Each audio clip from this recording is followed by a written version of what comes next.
नमस्कार शेतकरी मित्रांनो, मी मुकुंद कुलकर्णी। आज आपण देळेगावन या शिवारामध्ये, देळेगावन तालुका जाफराबाद या ठिकाणी श्री संजय देवीदास बनकर यांच्या शेतामध्ये सुदर्शन ह्या वाहनाची आपण आलेलो असताना असं निदर्शनास आलं की वाहन पहा एकदम पूर्ण फुटलेला प्लॉट आहे।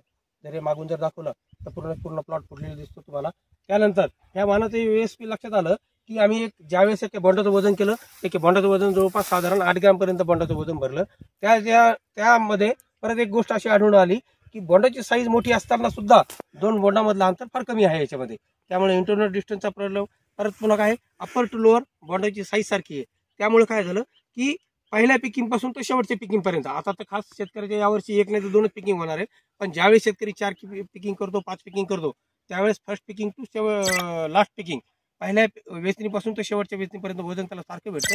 कारण की बोंडाची साईज अपर टू लोअर सारखी असल्यामुळं, दोन बोंडामधलं अंतर कमी असल्यामुळं, आणि अजून बघा 10 जूनची लागवड आहे, 160 दिवस या क्रॉपला झाले। आज 22 तारीख आहे, म्हणजे 162व्या दिवशी सुद्धा तुम्हाला बघा ते शेंडे सुद्धा तुम्हाला हिरवेगार दिसते। हे वाण म्हणजे लवकर येणारं वाण असल्यामुळे कोरडो आणि बागायती दोन्ही शेतकऱ्यांसाठी एकदम चांगलं आहे।